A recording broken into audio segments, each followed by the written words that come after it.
धाकड़ खबर, बेखौफसुमा बेबाक अंदाज।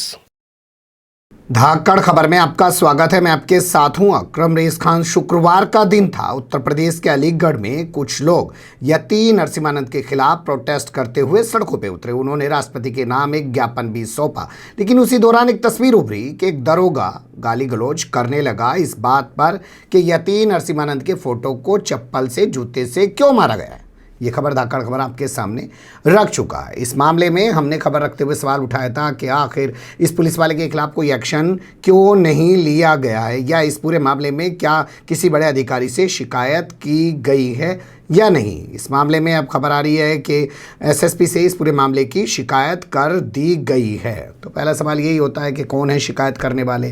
क्या वही लोग हैं जिनके साथ ये कुछ हुआ था, वही लोग सामने आए हैं, और किस तरीके से अब पुलिस इस मामले में जांच आगे बढ़ा रही है। मैं दो चीज़ें आपके सामने पहले रखने जा रहा हूँ और फिर आपको जूम के ज़रिए उन शख्सियत से बात कराएंगे जिनके साथ ये सब कुछ हुआ था, उस दरोगा ने जो गाली गलौज की है। पहले आप देख लीजिए कि किस तरीके से लोग प्रोटेस्ट कर रहे हैं।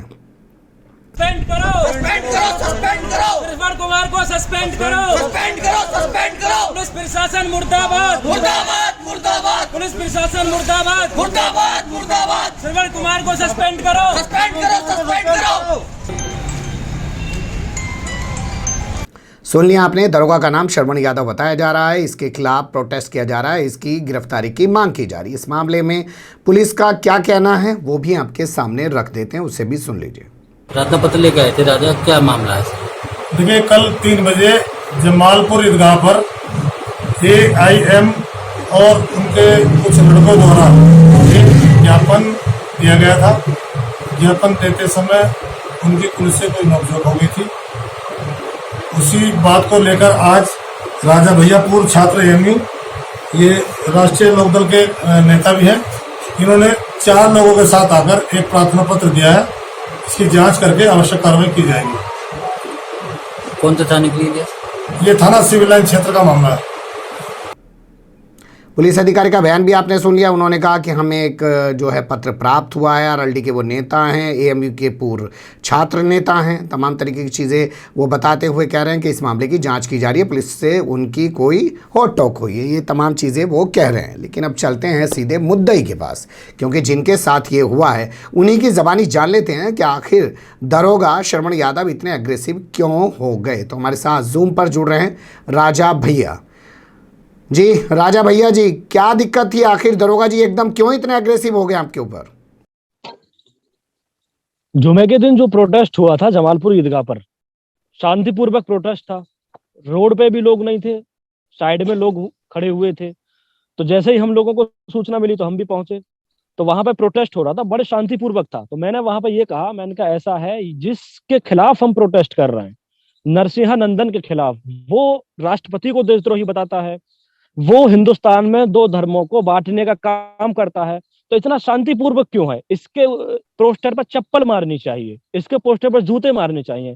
इतना सुनते ही हमारे यहाँ सिविल लाइन थाने के उप निरीक्षक श्रवण कुमार यादव आग बबूला हो गए और उन्होंने गाली तक दे डाली और उन्होंने चेतावनी दी कि जूते मार करके दिखाइए। और उन्होंने बाद में देख लेने की धमकी दी और हम लोगों को झूठे मुकदमे में फंसाने तक की धमकी दे डाली। ठीक है, लेकिन ऐसा क्या हुआ? मान लीजिए लोग प्रोटेस्ट करते हैं, पुतला भी जलाते हैं, जूतों से पीट भी देते हैं, लेकिन ऐसा क्या हुआ कि दरोगा जी को गुस्सा आ गया? आप नेता आदमी हैं, पहले से तो दरोगा से कोई खुन्नस नहीं है ना? ये दरोगा जी नए आए हैं, यहाँ नई तैनाती हुई है इनकी सिविल लाइन में, पहले से कोई खुनसक नहीं है। सिर्फ इतनी बात है, इसी प्रशासन के संरक्षक में आज जो है नरसिम्हानंदन रुका हुआ है, इसलिए अरेस्टिंग नहीं हो रही। जब ये लोग उसको संरक्षक दे सकते हैं, उनको उनके आकाओं को खुश करने के लिए हम लोगों के साथ गाली गलौज कर सकते हैं, तो इन लोगों से हम क्या उम्मीद लगाएं? तो आपका कहना है कि सिर्फ इसी बात पे दरोगा जी को गुस्सा आ गया क्योंकि आप लोग जो है जूते चप्पल से पीट रहे थे यति नरसिम्हानंद के फोटो को, या और भी कोई बात थी? किसी और बात को मान लो वो कह रहे हो भाई प्रोटेस्ट नहीं करिए, ये मत करिए, ये मत करिए। बाकायदा परमिशन मिली थी हमको, मेमोरेंडम देने के लिए परमिशन मिली थी हम लोगों को। हो सकता है कि श्रवण कुमार यादव वो चाचा लगते हो नरसिम्हानंदन, या उनके बाप लगते हो, या उनके परिवार का कोई सदस्य लगता हो, या कोई पर्सनल मामला हो। पुलिस प्रशासन सांप्रदायिक हिंसा कराने वाले इंसान के साथ इस तरीके से खड़ा है कि वो अमन पसंद लोगों को गाली दे रहा है। वहां पे हम ही नहीं, बहुत सारे जिम्मेदार लोग थे जिनके साथ बदसलूकी की गई। उसके बाद में हम लोगों ने एसएसपी अलीगढ़ साहब के यहाँ पर शिकायत करी। सीओ साहब ने हमें आश्वासन दिया कि हम कार्रवाई करेंगे, लेकिन उसके बाद भी मैं आपको बता दूं, लेकिन डीआईजी उत्तर प्रदेश जी, लेकिन मैंने आपकी वो बाइट देखी है जब आपने एसएसपी के यहाँ प्रार्थना पत्र दिया और आप कह रहे हैं वहां पे सीओ ने उस प्रार्थना पत्र को रिसीव किया, लेकिन बाहर निकल के आप पुलिस पे फिर आरोप लगा रहे हैं कि बात को सुना नहीं जा रहा था, कहा था यहाँ से जाओ। सिविल लाइन थाने में 3 एसआई हैं, जिसमें से एक एसआई के खिलाफ हमने ज्ञापन दिया, सीओ साहब से मिले। दूसरा एसआई वहीं उसी वक्त एसएसपी साहब के यहाँ बैठ करके ये कहता है कि ठीक है, आपका मेमोरेंडम दे दिया, अब आप बाहर निकलिए। मीडिया से बात नहीं करने दी गई। मीडिया वालों ने कहा कि हमको आपकी एक वाइट चाहिए, तो उन्होंने वाइट हमें नहीं देने दी। वो तो बाद में आकर के चाय के ढाबे पे एक नॉर्मल लोग जो है चैनल वाले, उन्होंने वाइट ली, वरना वो वाइट देने के लिए मना करते रहे कि आपको वाइट नहीं देने दी जाएगी। और हमको उन लोगों ने वहां से ये कह करके बाहर निकाला कि ठीक है, इन लोगों की वीडियो बना ली है, बाद में देखता हूँ, आप लोग बाहर चलिए। आप कह रहे हैं कि अगर कार्रवाई नहीं की गई तो इस पूरे मामले को लेकर डीजीपी के दरवाजे तक जाएंगे और अगले हफ्ते फिर जुमे के दिन आप लोग कोई प्रोटेस्ट की चेतावनी दे रहे हैं या धमकी दे रहे हैं? अगर श्रवण कुमार यादव को सस्पेंड नहीं किया गया, नरसिंहा नंदन के खिलाफ अलीगढ़ पुलिस ने कार्रवाई नहीं की, तो हम 1000 से ज्यादा लोगों के साथ अगले जुमे तक हमने अल्टीमेटम दे दिया है। अगले जुमे तक बड़ा एहतजाज करेंगे और नरसिंहा नंदन के पुतले फूकेंगे। उनके साथ साथ अलीगढ़ एसएसपी और श्रवण कुमार यादव के भी पुतले फूके जाएंगे। क्या आप चुनाव भी लड़ रहे हैं वर्तमान समय में? अलीगढ़ में जिला पंचायत, जैसे पूरे उत्तर प्रदेश में जिला पंचायत की तैयारी चल रही है, तो मैं भी वार्ड नंबर 15 है यहाँ पर मैं तैयारी कर रहा हूँ जिला पंचायत सदस्य की। लेकिन वो हाई कोर्ट का जो 2015 वाला आरक्षण है, उसके अनुसार सीट महिला में चली गई, तो मेरी 3 साल की मेहनत में पानी फिर गया है। इस वक्त मैं चुनाव नहीं लड़ सकूंगा क्योंकि मेरी शादी हुई नहीं है और सीट महिला में जा चुकी है। चलिए, आपकी शादी नहीं हुई है और आप चुनाव नहीं लड़ पाएंगे, लेकिन एक राजनीतिक पृष्ठभूमि है आपकी, तो कहीं उसके वजह से तो आप इस मामले को ज्यादा तूल नहीं दे रहे हैं?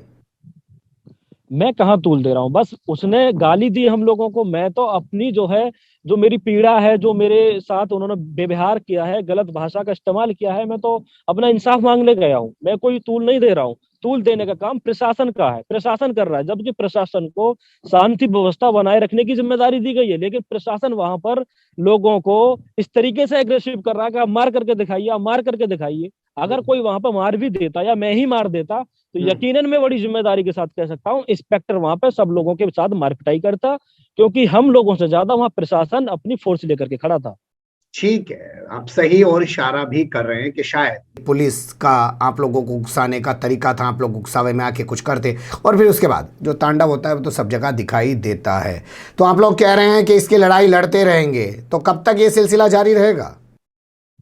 आज डीजीपी उत्तर प्रदेश के लिए, डीआईजी अलीगढ़ रेंज के लिए और कोर्ट में 56-3 अभी मेरे एडवोकेट से बात हुई है, अभी कोर्ट से 56-3 में डलवा दे रहे हैं।